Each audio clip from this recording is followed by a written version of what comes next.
Cowboys Nation, welcome back. My name is Rika. This is my show. It's mediocre, but I like it anyway. With me as always, my guy Charley. How you doing? Not bad. How All are you? right. I'm okay.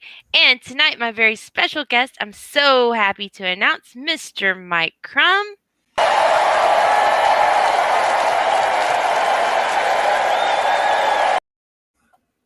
All right, kids, listen up. Before we get started, you know the drill. If you haven't already, hit that like button. And if you dislike Charley, well, go ahead and hit the dislike button. You know what? We hate him too. It's okay. Nobody is going to judge you here. And don't forget, join the dysfunctional family, hit that subscribe, and ring the notification bell so you can get notified every single time I go live. You remind me of the babe. What babe? Babe with the power. Power. Power of voodoo. Voodoo. You do. Yeah, I know it has nothing to do with subscribing, but I like it anyway. Hey kids, listen up. TwistedGorilla.com is the best place online to get t-shirts. They've got funny tees, they've got sarcastic tees, but most importantly, guys, they've got Cowboys tees. So head to TwistedGorilla.com, let them know that you're a fan of Rika, that you're a fan of the Cowboys, that you're a fan of Mike Crum, and save 15% at checkout when you use coupon code RIKA15. Hey guys, that website and that coupon code are in the ticker right down there. Stay tuned later in the show. We're going to tell you how you can win some of that gear for free. And tonight we've got the lunatic in the house as always. And Switch 08, thank you for joining us. Jessica Haggerty, glad to see you back. All right, so the Atlanta Falcons took an ass whipping. Am I right? Let's talk about that a little bit. So we started off this game going in there, won the coin toss, and opted to receive. Normally, this is something that kind of freaks me out, but I have to say I liked it. They set a tone. They set a tone with that. What do you guys think? Go ahead, Mike.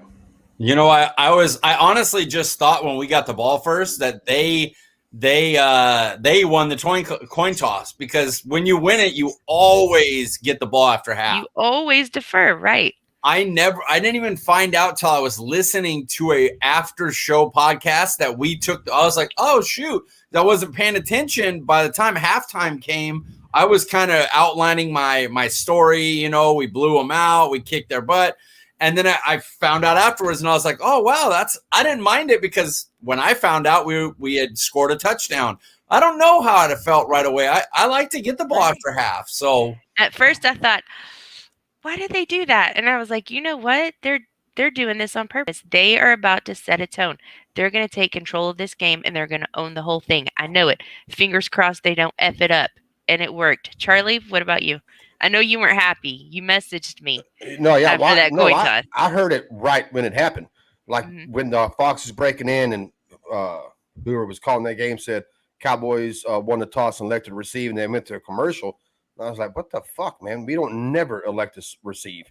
You know, I didn't like it. I understood it though. I mean, I'm not mad. That's not one of them things I'm going to bitch about. I'm like Mike. I'd rather have the ball. I'd rather try to have the ball the last of the second half and have that double score, have a chance to score at the end of the first half and begin in the second half. But you know, if you could come out and score like that, yeah, it sets a tone. I mean, and I understood why he was doing it after last week. He wanted to, like, hey, you know what? Let's get the ball. Let's go down there, score a touchdown, and just get this out of our system. So yeah, it was great. I mean, I remember a long time ago that wasn't even allowed. So I mean, for years we always, you know, whoever won the toss always received the ball. Then it kind of, you know, then they changed the rules and shit, and more teams as the years has gone on and started electing not to receive it and start in the second half. So absolutely. All right, Michael Gallup back in the house again. 3 receptions on 5 targets, so not a lot of quantity there, but the quality though on those 3 receptions. You had to miss Michael Gallup's toes, right? I know I missed him. What did you guys think? Mike? Oh, I said it right when he made that catch. I tweeted it. His toe taps are fucking off the charts. Like, he's been doing that since his rookie year. Like, he's good. He's good at toe tapping. What he did do, and what I said the whole time getting him back was going to bring another element to this offense that Wilson can't add. Wilson did a great job. I like Wilson, but he just can't do what Michael Gallup did. And CeeDee Lamb having the day he did had a lot to do with Michael Gallup. It adds. And this is going to sound weird. He makes the other receivers better. The other receivers make him better. Don't get me wrong. I'm not saying he's number one or anything. I'm just saying what he can do on the outside, going deep and taking the top off, it opens up fucking everything for CeeDee Lamb. So not that CeeDee Lamb couldn't do it without Gallup. He showed he can, but you know what I mean. He adds another element that Wilson doesn't, and I love him. Yes, the Lunatic says toe tap and anti-gravity. Mike, what do you think? I'm going to shamelessly plug. I have a What We Learned article coming out for Cowboys Wire. One of the things is about how exactly what Charley said, Michael Gallup being able to play the X receiver. For those that don't know who that is, that's the guy that has to be on the line of scrimmage. You need 7 guys across the line, your 5 linemen, your tight end, or 6, and then you have the 1 wide receiver. What he does is him being able to take that spot and beat people deep with the deep ball. That's what he does well. It allows Cooper and Lamb to go to positions where they're better. Amari Cooper is a nightmare no matter where he plays, but when he's able to be the Z and get off the line a little bit and he can't be pressed, nightmare. And you've seen what CeeDee Lamb does in the slot. He destroyed them. And I did a thing where he's played 7 games, CeeDee Lamb, with Dak, Cooper, and Lamb, Michael Gallup, all together, the whole group. If you extrapolate Lamb's 7-game numbers out to 17 games, he has 102 receptions, 1,532 yards, and 12 touchdowns. Yeah. And that's the best receiver in the league stuff. So when he works with those guys, he's a nightmare. Yeah. No, yeah, that's my thought exactly. Like I said, Wilson did a fine job, and this offense so loaded, we could do that. But when you have everybody, the whole 11, this offense, it's murder. I mean, you can't. It's hard to stop. And I've said the only people who can stop us is us.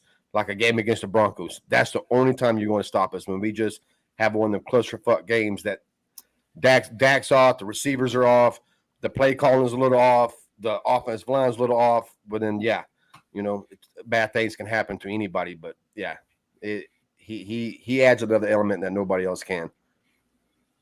And you can plug your shit everything you want. We actually should have done that. Hell, I forgot to even mention that you work for Cowboys Wire. Oh, and so plug it. It ain't shameless. Rika plugs her blog all the time. I'm Rika. I write a blog. So it fit the narrative too, so it worked in. I could just whoop right in there. That was wonderful. Yeah, do it. All right, guys. And speaking of that blog, you know what? We're going to talk about this just a little bit. Just a little tiny. Actually, no, it's going to be more than a little bit. We're going to start off with the part where Rika was wrong. All right. Terrence Steele was a 2020 undrafted free agent. He allowed more sacks in one season than I even want to talk about. I'm not opposed to keeping Steele around on the practice squad or as a last resort third stringer, but having him on the field as a starter is a recipe for disaster. If you know his name, it's for all the wrong reasons. He's unable to hold a block. He gets consistently dog-walked. As a pass protector, he's below average. And against the run, he's even worse. What kind of an ass clown writes something like that? You know what? It was me 6 months ago. My name is Rika, and I was down on Terrence Steele. But you know what? Deservedly so. At the time, I stood behind that take, and right now, I stand behind that take given the timing. However, there's a lot of chit-chat this week about how Collins won his spot back. And maybe Collins has won his spot back. We don't know what's going on with Tyron Smith. It's a little iffy. Bone spurs are a thing that's usually, something you got to have operated on. And I don't know what the pain is going to be like for him, what his threshold is going to be like, the high ankle sprain, figuring into those bone spurs. I don't know if the bone spurs are going to affect how the high ankle sprain heals as far as healing time.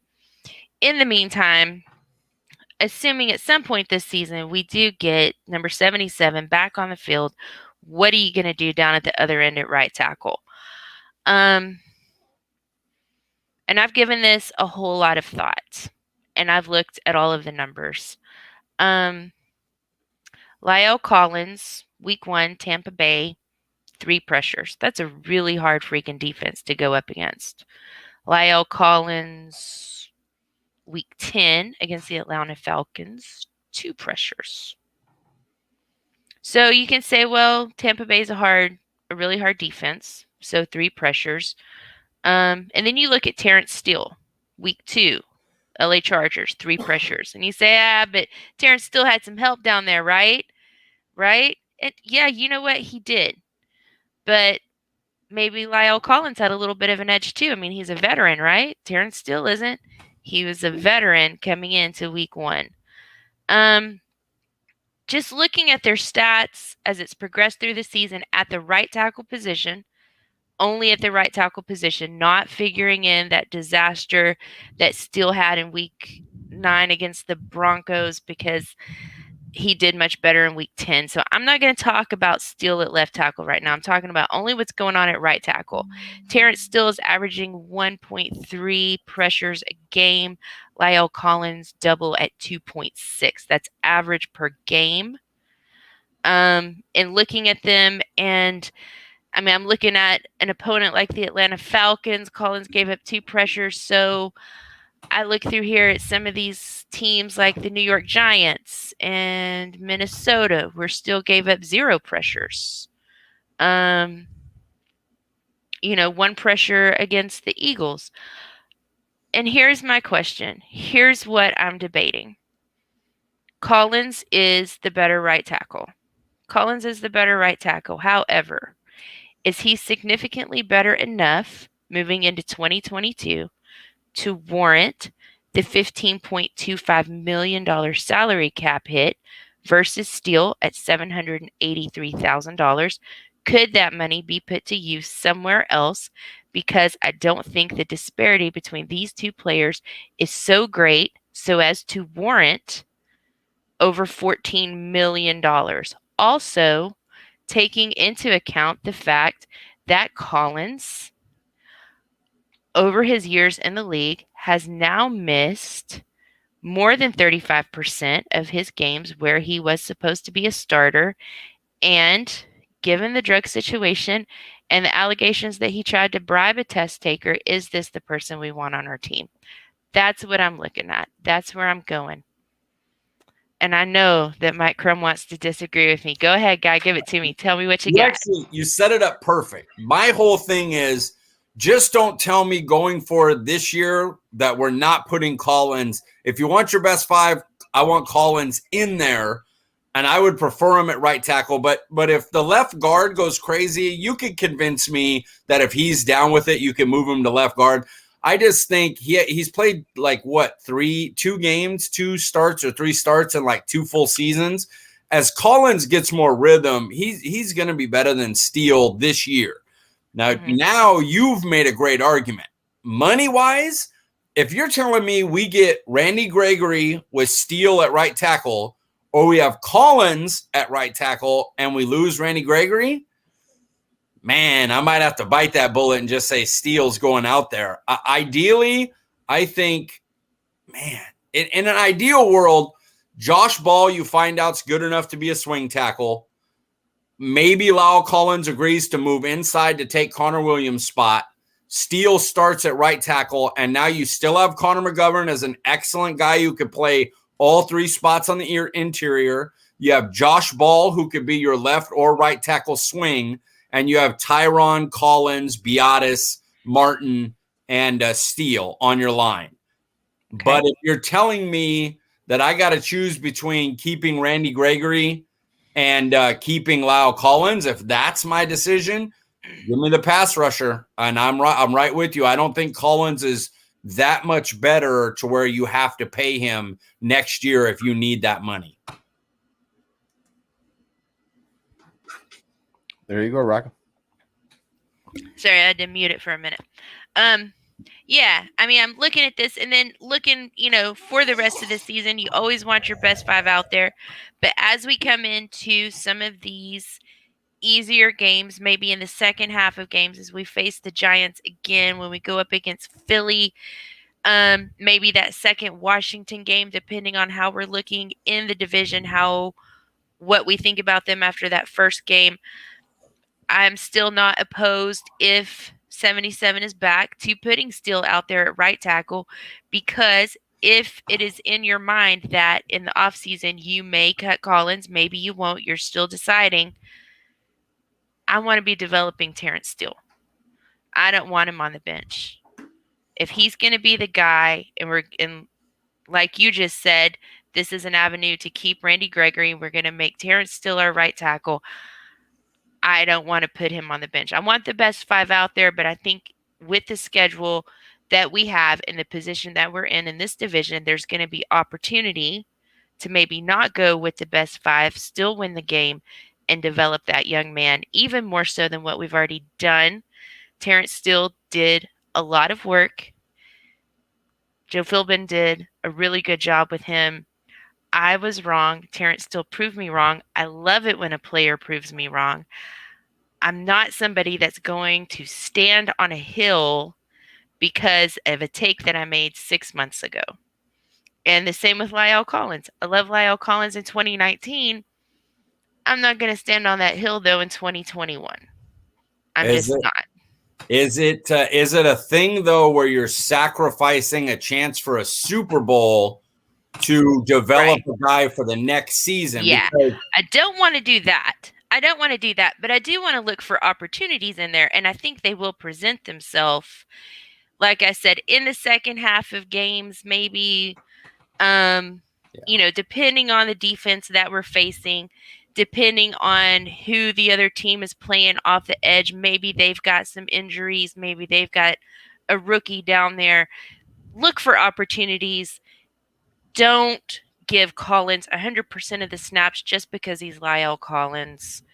Keep Terrence Steele in development through this season as often as possible without sacrificing playoff seeding, which is going to be important, and a Super Bowl. Eliminate position, Charlie. Give me your 5 best Cowboys offensive linemen. Not thinking about position. You're just telling me your top 5. Wow. Well, of course, Martin and Smith. We'll just get them out of the way because we know that. I'm not down on Connor Williams like most people are. I'd put him in my top 5. Well, crap. Probably Steele and then Steele and Collins, but none of them play center. That's the problem. Is you can't get Connor Williams at center. Yeah, that. But yeah, I'd probably name them as my top 5. You just can't. And in defense of badass, that's what I call him. In defense of him, he has gotten better over the past 3-4 games. I mean, like, he has dramatically improved. So I used to, when people was talking about Williams, I'm like, hey, how about we talk about the center every once in a while, because he's not good either. But over the past 3-4 games, I've been really impressed. He's done a nice job. Plus, he's young, so I mean, he's not even played a full season of games yet. And like I said, Connor Williams, I mean, I understand the holding shit and the penalties, although the last game, 2 of them penalties was kind of bullshit penalties. Yeah. I get it, and it sucks, and he needs to improve on that. But as far as his skills as a left guard, I don't think they're as bad as people make it out to be. I mean, we're still averaging more yards per attempt behind him than any other offensive lineman. I think we're averaging 5.4 yards per attempt behind him. The next closest 4.7. So I mean, he's doing a good job. He's got to slow down on the penalties, And I know some people saying, he might be in a game that's needed in the playoffs, and what if he gets that penalty on the final drive and it costs us the drive and lose the game? I mean, but that's fine. But what if we have somebody else in there that gets fucking Dak sacked for fucking 10 yards and we lose the game because he didn't make a block that Connor Williams would have? I mean, it goes up and down. I mean, you might gain something by not getting penalties, but you might lose something by, him not being as good as Connor. I don't know. I'm not really big on the Collins to left guard. I've never have been big on that one. But if they decided to do that, we'll see how it worked out. But I don't see that happen anyways. As far as Collins winning his job back, I don't think he won it back by his play. I think it's just that's football. I mean, he was implanted as a starter in 2019, got hurt in 2020. He's got paid. He's the one with the big money day, and they're going to play him. I mean, whether he's best friends with him too. Yeah, exactly. And still would have to still did good, but still would have had to come out and be all pro level for them to say, okay, we ain't going to start. I mean, if they're even or close to even, they're going to start Collins just because that's their money. That's who they're giving the money to. It's just that happens. It's nothing that still did wrong, and it sucks that he's going to go back to the bench and be a fucking whatchamacallit, a swing tackle. But I mean, like I said, it's not the worst thing. But I agree with you, Rock. I would like to have him out there because I don't want to stump his growth. I mean, he did so much in the offseason, did so much to get to where he's at right now. I hate to see him. And he stepped up for us for what, 7-8 games, whatever it was. And now he's going to be benched. And it's kind of like, what did I do wrong type thing? And I get it. But that's just how the NFL, that's just how it works. They're going to go with their money players, unless you just come out and just dominate to a point where they can't fucking say, hey, we're going to go with money. We got to go with this guy. He's that much better. And he wasn't that much better. I'd say they're pretty equal. Maybe Collins with a slight edge, but I think still got better every game. And I think if you kept him out there, he'll get better. He'll be better week 17, week 18 than he would be right now because he's still learning. So I don't know. And he got progressively better last season. I'll say this: we got a good problem.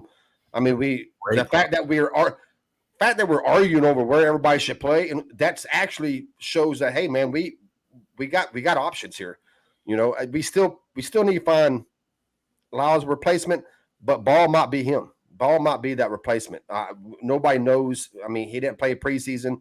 He didn't practice in preseason. Hell, he just didn't get on the thing to what, a few games into the season, or did he get back on the roster right when the season started? I can't remember. Either way, we don't know nothing about him yet. So there's always that option that he might be the one that's going to, be Tyron Smith's replacement once they make a decision on him.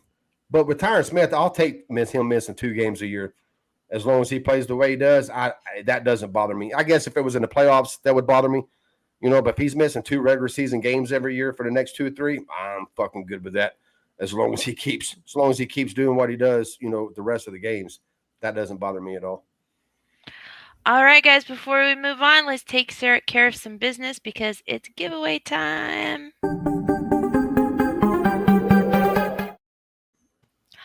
All right, guys, we've got a giveaway in the month of November. Prizes very generously donated by DeLunatic, who's in the chat. Make sure to tell him thank you.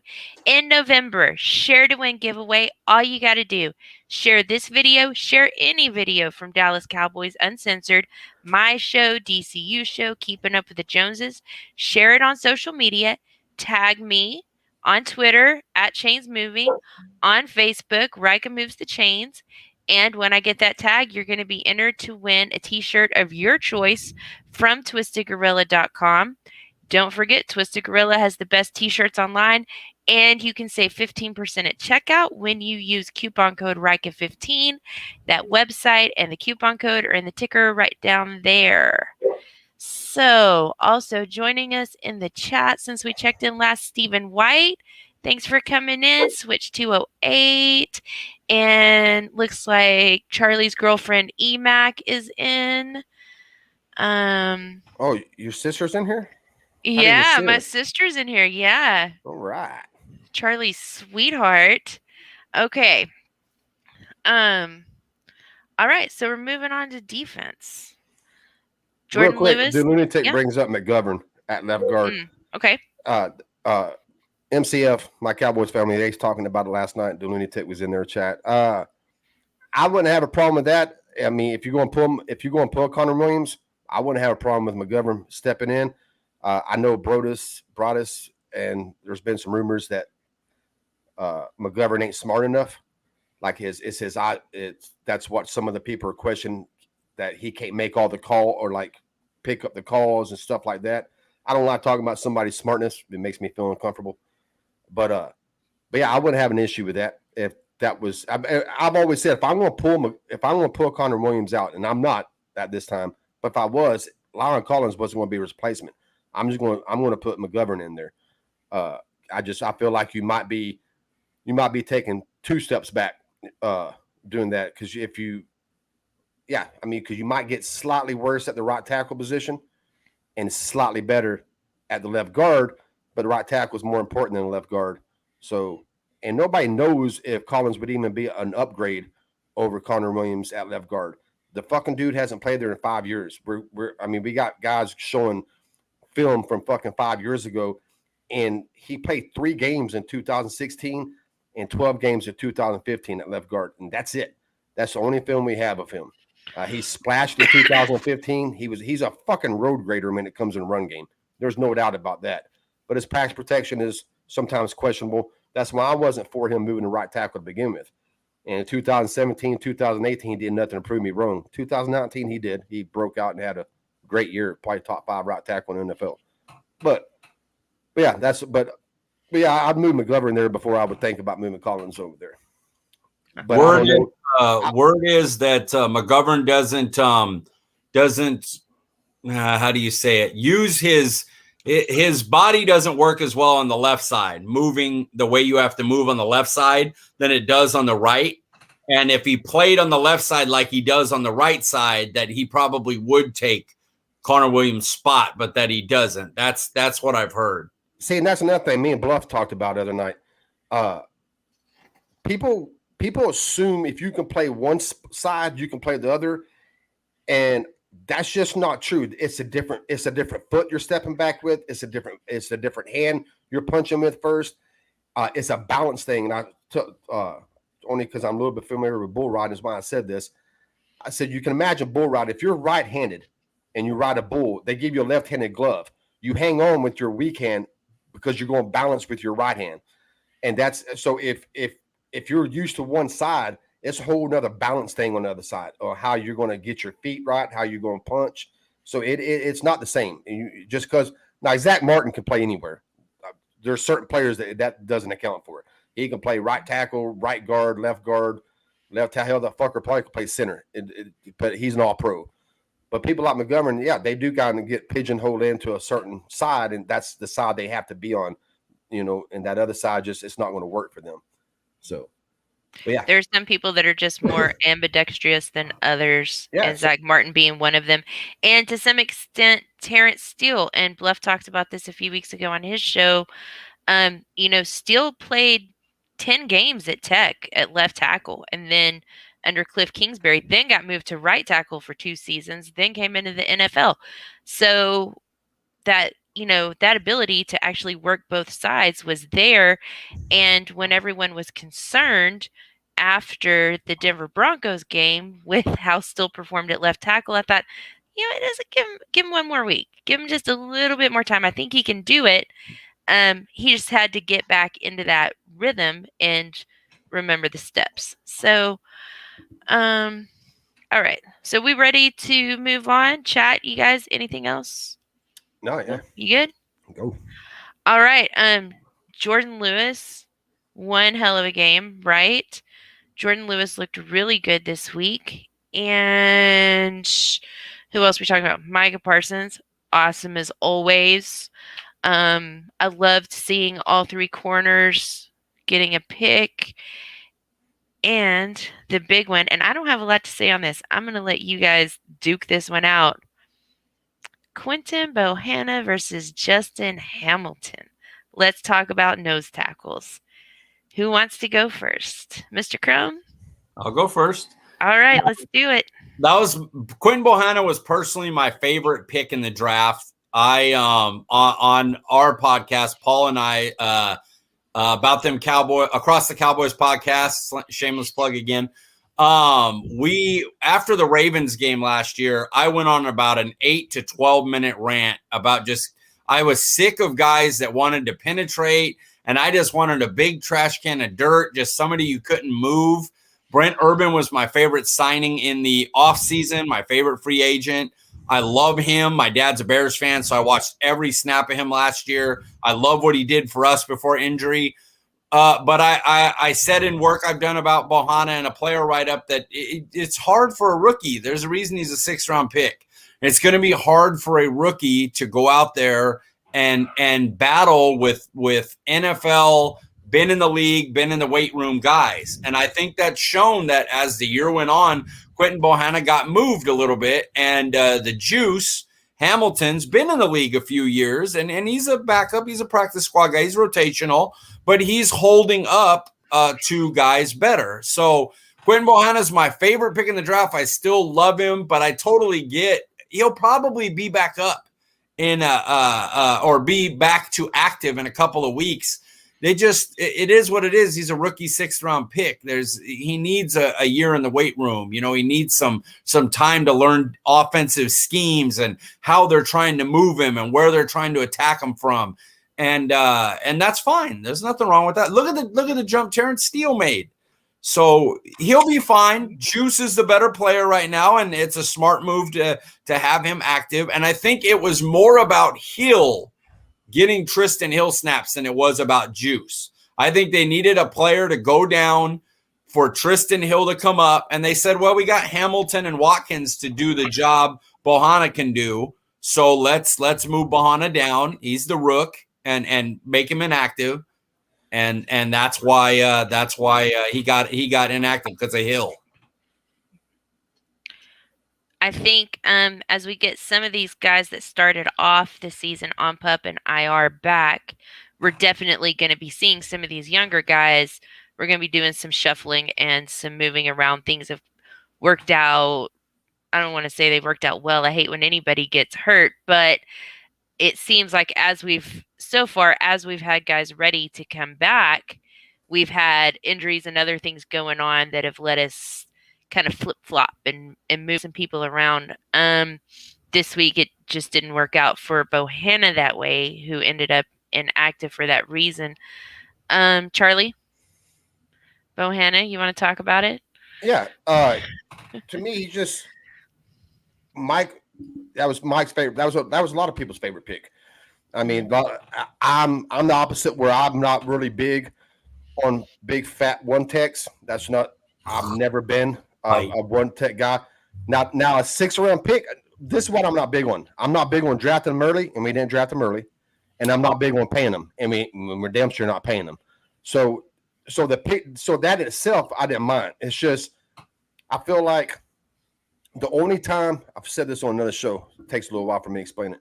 The only time a fat one tech like that really gets a lot of snaps is when your team is losing.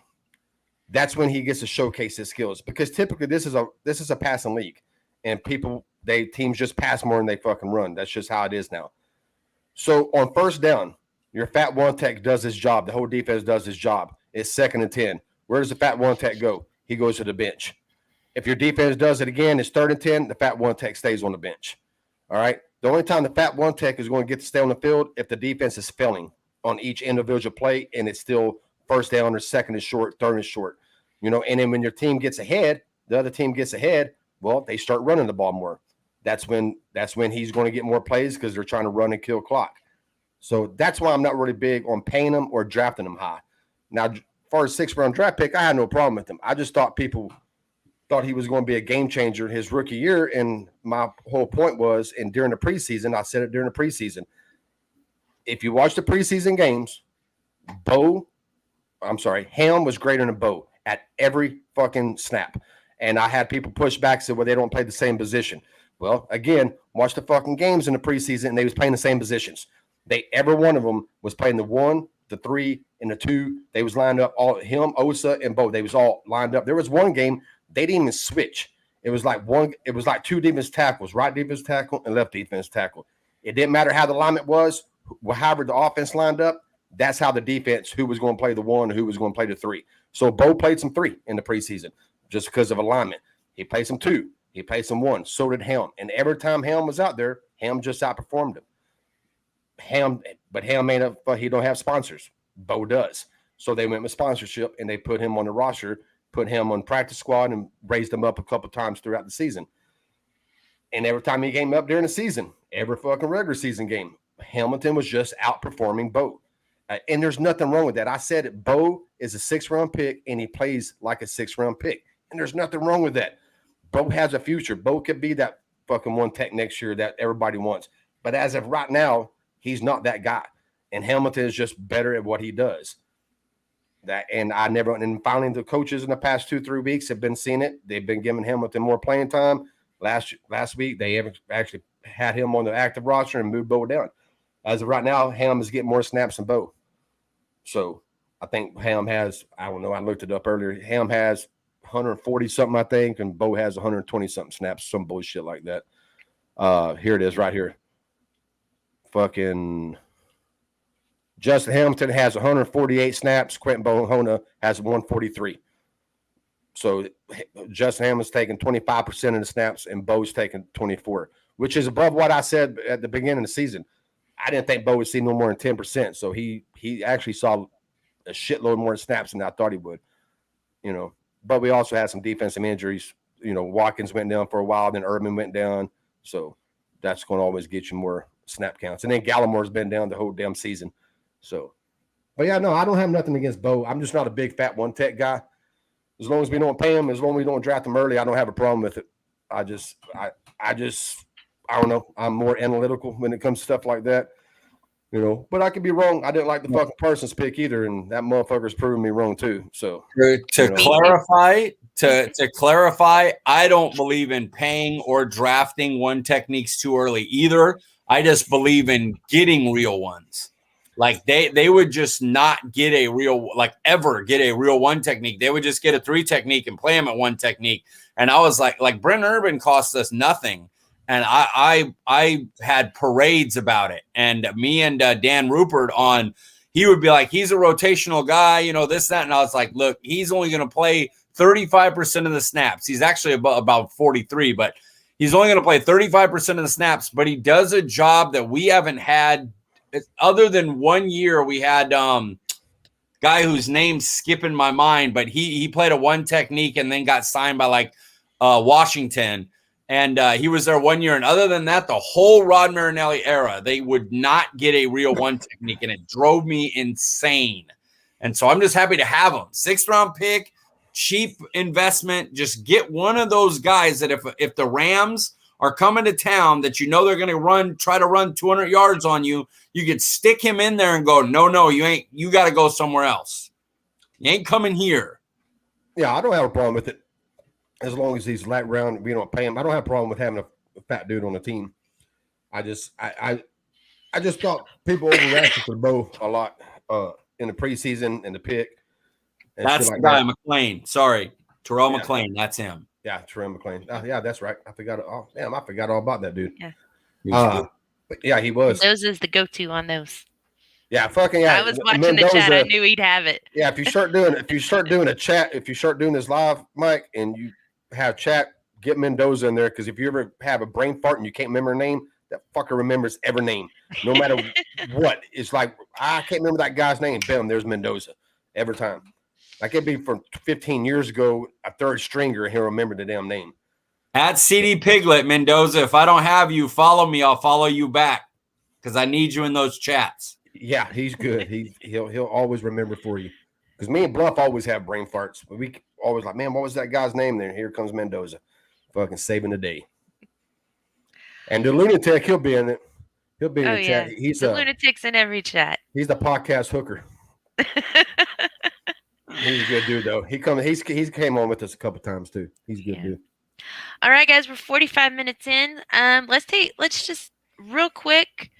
Let's talk a little bit about what's going to happen on Sunday. We're going to Kansas City. Should be a nice cold day in Kansas City in November. It's going high. It's supposed to be 55. No sunshine. Only 4 mile per hour wind. The weather, as of right now, and we all know how the weather changes, especially in the central part of the country. But yeah, it's supposed to be good weather, so that's a plus. And you mentioned that Dan Rupert Me and him, I agree with me and him have a lot of the same opinions. I like most of the time when wherever he tweets, 90% of the time, me and him like on the same level of what we think and how every once in a while we disagree, which hell, nobody can agree all the time. It But blows he's my a mind. big Sorry, analytical guy. No, I'm sorry. Go ahead, bud. No, it blows my mind that I have a check mark and Dan does not. That is like Twitter. I don't get how Dan Rupert does not have a check mark. The guy's just he's my favorite. Like KD Drummond and like Jeff Kavanaugh and them, the guys that have like 30,000 followers and everything. Right. The guys that are like in that, under that, Dan Rupert's my favorite, and he's helped me a ton. I'm not at Cowboys Wire without him. So he is amazing. That's my guy for sure. Yeah, he's a good follow. I enjoy following him. Yeah. So yeah, looking at Kansas City, I haven't fully formed all of my thoughts on this yet. I'll definitely be back live on Saturday talking more about this. I feel like we're going in there with some really good momentum, which is always good. Kansas City has not looked like they were firing on all cylinders until just this last week.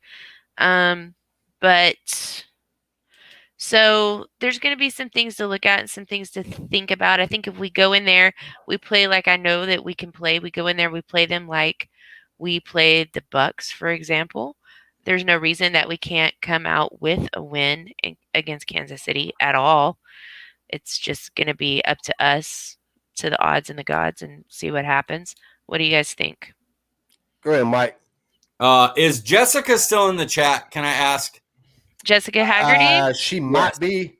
Sometimes they just listen. They drop by and say hi, and then they'll just listen. But she hates me. Like she kill me because I don't always pick Dallas. I just don't. I go week to week with how I'm the same way, Mike, and I get called a fake fan and all kinds of shit for not picking. She killed me. I was like, "Are you sure you mean me? Like I love Dallas," and she was like, "No, you suck," and I was like. Damn, man, my bad. I'm worried that she's not going to like my take here because I feel like this is kind of a must-win for Kansas City because if they can't beat us now, what are they going to do? Going into the year, if I told you our starting front four is going to be Neville Gallimore at the 3, Brent Urban at the 1 technique, and Gregory and Tank at the defensive ends, most people would go, yeah, that sounds about right. Maybe Carlos Watkins, but that sounds about right. And now you have none of them going up against Mahomes. This isn't Atlanta. This is Mahomes and Hill and Kelsey. So then I think to myself, we'll put Parsons at edge to make sure you're getting after Mahomes. Okay, now who goes out and guards like LVE and Neal? The way they're playing right now is okay. Neal's not playing very good, guys, and we're going to put them out there against Kelsey. I feel like if Kansas City cannot beat us in Kansas City with none of our defensive line available, we have all backups. We do not have a guy out there anymore. That's a starter unless you move Parsons there.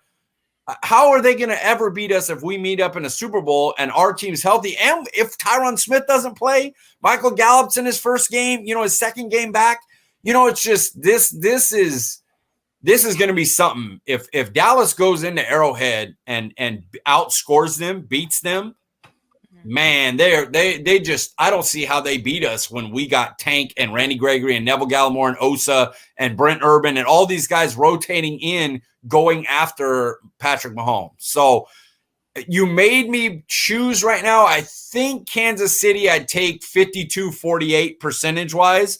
But we got Dak, and Dak is one of those guys now. It's no longer a question, unless you're just some stubborn. We're talking about real people that talk in football that aren't.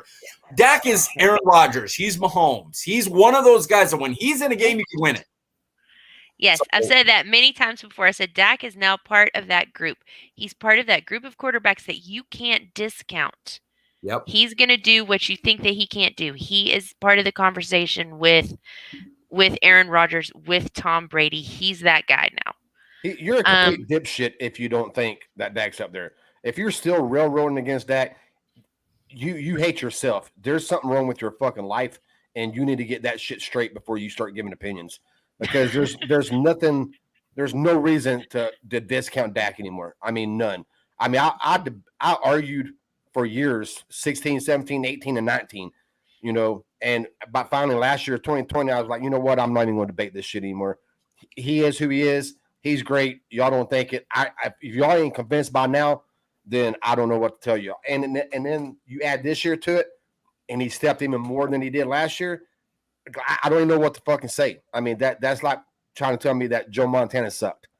I don't, or Traitman sucked, or fucking just keep naming Dan Marino. It's just like you can't say it anymore. You can't say, well, he's average or he's not very accurate. Like, dude, everything that's out there says you're a dipshit and you're wrong. So, I mean, I don't even fuck with them people anymore. I don't even get in conversations with them because they just irritate me and I want to fucking throat punch them through the fucking screen.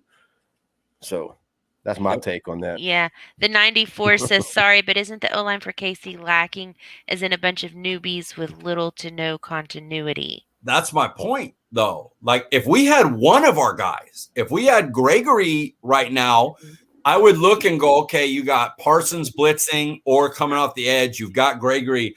My point is right now, like, Dorrance Armstrong's still a backup. He had his best game he's ever had. And I think he had a great camp, and I think he's going to have a good rest of the year. But he's still a rotational guy. He's not Randy Gregory. He's not DeMarcus Lawrence. He just isn't. So if they cannot outscore us in a game where we don't have any of those guys, man, they're going to be hurt. This isn't too like, oh, these guys are okay. This is like Randy Gregory and Tank when they get together. God, just please let them get just the last 5 games of the year to play together going into the playoffs. Oh God, and Micah Parsons and Donovan Wilson, who last year's best thing was blitzing. You're going to have, oh God, I'm so excited when this defense gets DeMarcus Lawrence, Randy Gregory, Parsons, Donovan Wilson, Gallimore, with Gallimore and Osa at DTs. Oh. And you have Ham coming off the bench. You got Brent Urban, you got Watkins. That's what I'm saying, dude. I mean, we've been winning. Like in the past, this would never happen. And like if you go back 2 years ago and take out this many players, they'd be like, yeah, we're fucking going 6-10. Just and now, me. I agree with you. We're on the same page with that. Before the season started, I had this as an L, and I'm with you right now. Right now, sitting here Tuesday, I'll probably still have it as an L. You're 52-48, and I'm probably 51-49. It's like really close, and most of it has to do we're going on the road to Kansas City, and that's a hard place to play. That if you switch that and you bring Kansas City to AT&T Stadium, I'd switch it back. And it's more that has to do that we're going on the road. The sad thing about this, and I was thinking about this earlier today, this is kind of a no-win situation for the Cowboys. If we lose, of course, it's going to be what it always is. We can't beat the good teams. All right. Because now that Kansas City had the game they did last weekend, they're back to full power. They're ready, which I also think that's a little bit of a stretch. It's one game. Let's see them. I know they won 3 in a row, but 2 of them wins wasn't like overly impressive, so let's don't get too excited about it. But that's how the media is, and that's how fans are. They're back, blah, blah, blah. So if we lose, we can't beat a good team. But if we win, like, well, Kansas City ain't that good anymore. So it's kind of like no matter what we do, a lot of Cowboy fans think if we do this is going to prove, maybe to us, first of all, to me, a win ain't going to prove anything. To me, we're a top 5 team. We're one of the best teams in NFL, and maybe at worst, second best team in NFC right now. So, but yeah, so it's kind of a no-win situation for the Cowboys because we're not going to get no credit if we win it. Nobody's going to give us any credit. And if we lose it, we can't beat good teams. Y'all finally faced a good team, and look, y'all can't beat them. So it's kind of no win. But right now, I got about 51-49. But like I said, I still got 5 days left to change my mind. Things can happen. Tyron Smith might come back. That might sway my opinion a little bit.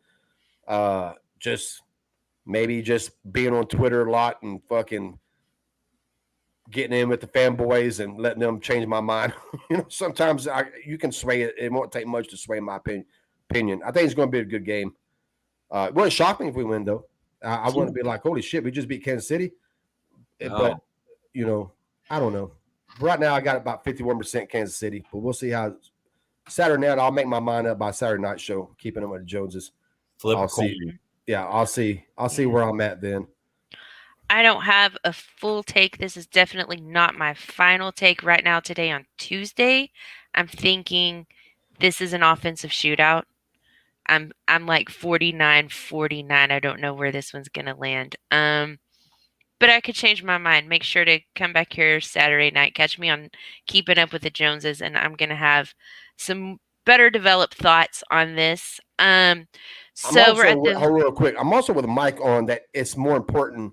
It's an important game for Kansas City, and I'm not saying it's not an important game for us. It is. It would help our seeding. So don't think I'm not saying it's not an important game for us. But Kansas City right now is 6-4, and head of their division, but tied also. And so it's a little, and they got more to prove. I think we've proven more this year than Kansas City has. So I do think it's and then plus we're coming in their house. Anytime the Cowboys, anytime somebody plays the Cowboys, it's gonna. I've been saying this for 25 years. Everybody has 30 years. No matter how good we are or how bad we are, when they play us, we get their best because they know everybody's watching. And this is going to be the 325 game of the week. So the whole goddamn country is going to be watching us, so we always get everybody's best. So it's going to be tough, but I agree with Rika too. I do think it'll be a shootout. I do think both teams will probably be in the 30s, if not at least high 20s, but probably in the 30s.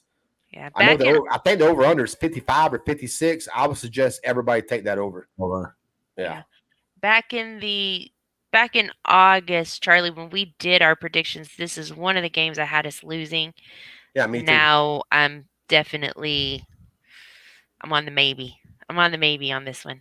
What helped me is the Bucs game. Even though we lost it, that made me change like my opinion. Not about the offense. I knew what the fuck the offense was going to be. But the defense, I said this other day on Twitter, they're about a month ahead the whole year. Like what I thought they was going to be like week 4, week 5, they was like that week 1. Even though we lost, but they impressed me. And by week 4, week 5, that's how I thought we'd be halfway through the season. And right now, how we are is how I thought we would be going into December. So we're about a month ahead of what I thought we would be. I'm about a month impressed with this defense. They're, like I said, they're about 4 weeks ahead of where I thought they would be at this time. And they actually, if they keep improving, they're going to be better than I thought they was. I figured 15-18 was the best we could do. And shit, I'm 99% sure we're going to end up better than that. They're 15 right now, I believe. I saw a question. I just wanted to tell Trayvon Diggs, even if I had him follow Tyreek Hill, I'm never not having a safety over top of Tyreek Hill ever. They want to run on me, go ahead. You can put Diggs on him. I'm absolutely cool with that because I think he can make plays underneath on him, but never one-on-one. Every play, Tyreek Hill has always got a guy over top because that's what they're going to try to hit you with. Yeah, that question came from Switch. Yeah, I've seen some fans talking about that, saying just let Diggs follow him, and I'm like, yeah, you can follow him, but you better have a safety over top too. There's not a cornerback in NFL. I don't give a shit. Jalen Ramsey, name the best that I would leave one-on-one with Tyreek Hill. It's just not going to happen. Not in my book. It wouldn't happen. I'm also curious how our defense is going to play because every team has been using that 2-deep shell to fuck Patrick Mahomes up. And then last week, Raiders didn't. Raiders did the exact same thing that they always do. They use that one free safety over the top and man across the everywhere else. And that's how we play. And I'm wondering, are we going to play the same way that we've been playing all year, or are we going to switch it up and go with what other teams are doing, had success with Patrick Mahomes, and throw 2 safeties out there, a 2-high shell?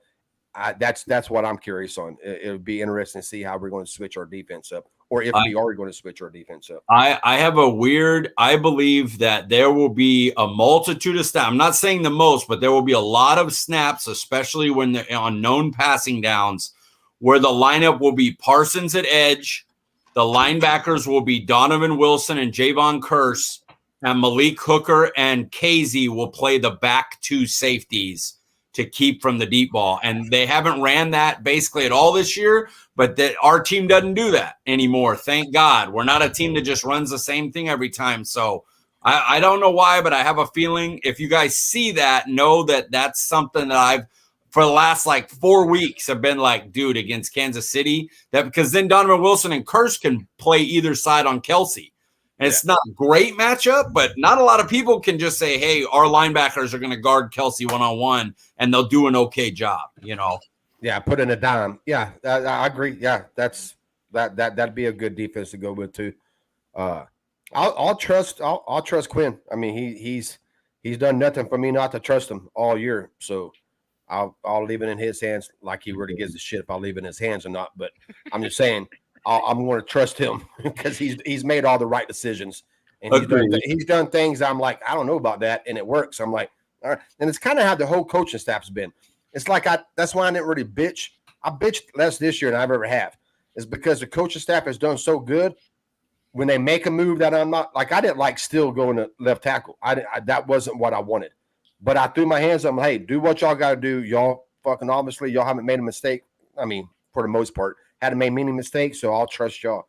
And that's how I'm going to do this one. Just, I might have an idea what I want, but that's not what they're going to do. I'm not going to bitch too much about it because, like I said, they got the benefit of the doubt for me. They've done a real good job this year. And I actually thought they did a good job last year. I know people was hard on Mike and that hard on Kellen. And some of the ones that was hard on Kellen wanting to fire you last year are the same ones wanting us to fire Mike to hire Kellen as a head coach. So that never makes sense to me. But fucking but last year I thought they did a good job considering what they was playing with. I'm like, people was bitching about Kellen's play calling last year. I'm like, y'all do realize when quarterback one goes out that your playbook fucking shrinks. And then when both left tackles and right tackles go out, then your swing tackle goes out, then your backup to the swing tackle goes out, and you're playing with fourth and fifth, left tackle and right tackle, and your right guard's out, your center's back and forth between Looney and fucking the rookie, it's going to be some changes. I mean, you can't call the same plays. Like Andy Dalton cannot run the same playbook that Dak does. You got to shrink it down a little bit. So I thought Kellen Moore and Mike did pretty well last year. And Joe Philbin, that's another guy I got to give a lot of credit to. The offensive line was pure shit last year, and they was all year, but they got better. And considering what he was having to work with, I thought he did a good job considering what he had to work with. And he brought Steele along, still worked his ass off in the weight room, so I'm giving him credit too. But I will give Philbin credit for bringing them along and getting them ready for right tackle, left tackle. So, yeah, I think this whole coaching staff, Al Harris is another one I gave credit to the other day on the on Twitter. I was like, I haven't heard his name mentioned. Maybe some people gave him credit and I haven't heard. But he needs credit, too, for how these cornerbacks are playing. I mean, he deserves credit, too.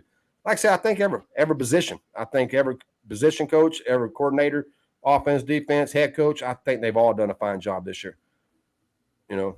That's just my opinion on it. Agreed.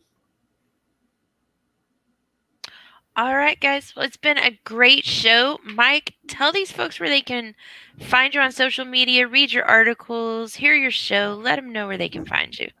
Cowboys Wire is where the articles are. The great KD Drummond is the editor there, USA Today. Across the Cowboys podcast, that's Paul Becerra, Paul_Ryan15. He does all the hard work. I just talk. And at CD Piglet, letter C, letter D Piglet, nice and easy on Twitter. If y'all want to find that Cross the Pond podcast, go to our channel and go to click on the channels tab, and we have them as people who we follow. All you have to do is click on it, and they'll go straight to their link on their channel. All right, guys, make sure that you're here back next Saturday night. It'll be me, Charley, probably Bluff, Amanda Foster from #DC4L Facebook group is going to stop by the show again. We'll be doing a Kansas City pregame. That's at 8 p.m. Central. And come back here next Tuesday. I'm going to have a really special show, Thanksgiving week. My guest his name is Cesar Lucero. And he is a motivational speaker, a Cowboy super fan, a former inspirational high school football coach. He's lived his life with disabilities, has overcome a great deal, and he's just a really neat guy. He's going to tell us his story. He's going to talk some football with us. I'm really excited to get him on the show. So if you haven't already, make sure that you have hit that subscribe button, ring the notification bell so that you can get those updates and know when to come in and join the chat, okay? And if you go find him on Twitter, he has a link to his website, and go watch his video about his background, his story. And if you ain't inspired, you ain't got a fucking heart. You're empty inside. I'm going to put his handle in the chat. Yeah, if you ain't inspired by his story, then like I said, you're empty inside, and you don't. I don't know what you're doing. It's an inspirational At Big story. C's, he is a really neat guy, so I'm really excited about that. Mike, thank you so much. I was so happy to have you here. You guys make sure to check out Mike. Check out his articles on Cowboys Wire. I'm a good writer. Mike's a great writer. And we hope to get you back in here again. We had a great time. Mike, before you leave, what did you hate me, Jessica? I'm not a bad Cowboys fan. My God, absolutely not. Mike, what did you do before you got with Cowboys Wire? Real quick on your background. It's weird. I managed a video store for a long time till basically those went out of business. Found out I had neuropathy, which is a nerve disease developed by diabetes. So I was on disability. And right now, a friend of mine opened a restaurant, so I'm helping him there, supervise some of the younger kids there, because I've cooked for like the last 15 years while I've been on disability. So I just cooked and wrote about Cowboys on Twitter, and KD Drummond put a post about, hey, I need writers, and a bunch of people tagged me. And it made me feel real good. Like, all right, well, shit, if they like my work, sure, I'll send the thing in. And he hired me for the draft, and then he hired me for the news desk. And now I get paid to write for Cowboys. So, all right, cool. Absolutely living the dream, man. We're trying. Matt Owen's going to come on with us eventually. So we'll have two Cowboys Wires fucking popular people come on with us. That guy, he does analytics. Right? The professor knows all. Well, see, I'm huge in analytics. Like when he's in our chat, and we're both like, he told me one thing he said, dude, we're like kindred spirits. Because what I talk about analytics, he's like backing it up, or he's in our chat giving us all the information. So yeah, me and him, we see eye to eye when it comes to analytics. Because I hate that my article, what we learn, drops before his typically, and it drives me nuts because I want to read his so I can steal some of the stuff and incorporate it into mine. Yeah, I'll just call him. He'll fucking lend you the fucking information. He did. Yeah, he sent me. He DM'd me where he gets his stuff. His articles on Cowboys Wire. Read them. They're awesome, and they'll make you a better fan. I promise you. They'll make you a better fan of football. Thank you, man. That's what, dude. I got into analytics about 3 years ago. I was the anti-analytic guy. Fucking football ain't played behind a screen, you fucking nerds. I said all the shit that people say, you know. And then what happened was in 2006, I had my wreck in 2015. I was in a hospital bed for 6 months, and I'm like, all right, I ain't got nothing else to do. So let me read up on this analytical shit, because every time I had a significant debate with the analytical guy, I lose. And I'm like, fuck, man, everything, they're always right. You know, like I'm like, oh, no, that's not true. And I start searching, like, I'm going to prove him wrong this time. And I realized, oh, shit, he's right again. So I got into it in 2016. And by 2018, I was like, yes. And I tell everybody this. It changes the way you watch football. It makes you see it from a whole different angle. And it's fucking, I tell everybody, then it's exaggeration. But I always tell, but dude, it would change your life. You know? Yeah. I said, but again, exaggeration. But yeah, no, it will. It'll make you a better fan. It gets you more details and shit that you don't even know. Like total yard stats is a real popular stat. You know, fucking, this person is the best running back because he has the most yards. That shit just takes that yards and just breaks it down to the T and just it gives you everything you need to know how them yards came, when them yards came. You know, was them yards efficient? Because sometimes a bunch of yards doesn't mean it was efficient, just means it was a volume stat. You got the ball a bunch, you know. So yeah, I love it. And Matt's fucking great at it.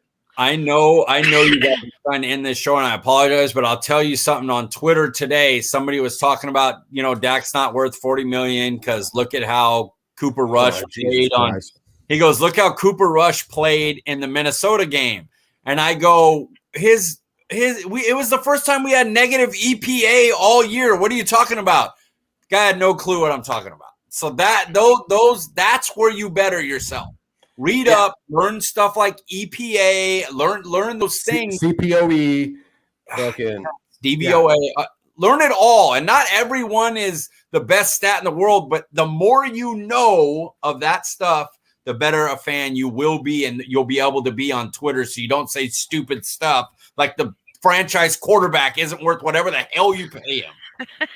Yeah, like I said, the advanced metrics, they just break down the box score, the basic stats. They take them and it just breaks it down to where it's more understandable. Like I said, just Zeke can run for 130 yards one game and 130 yards the next game. One could have been real efficient and the other one could have been just fucking sucked. But people don't look at it that way. They just say it's 130 yards. Or even Dak. I'll put it that Dak can throw for 400 yards one game, and it just like his EPA is fucking off the charts. Throw for 400 yards the next game, and he has a negative EPA. He wasn't very efficient. They're not all 400 yards aren't equal. All 100 yards aren't equal, and that's what analytics does. They break all that shit down and let you know. So, but stay on when we get off here, Mike. Stay on. Don't X out of it. I want to talk to you. You're good. All right, guys, we're going to get out of here. Like I said, please don't forget to like, subscribe, ring that bell. And hey, don't forget to share this. And when you share it on social media, make sure and tag me. Get entered to win one of those t-shirts provided by DeLunatic from twistedgorilla.com. Twisted Gorilla is the best place online to get t-shirts. They've got Cowboys gear and they've got holiday gear. They've got some really cool stuff over there. Save 15% at checkout when you use coupon code Rika15. We'll see you back on the Dallas Cowboys Uncensored Network Saturday night at 8 o'clock. Thanks, everybody. Good night.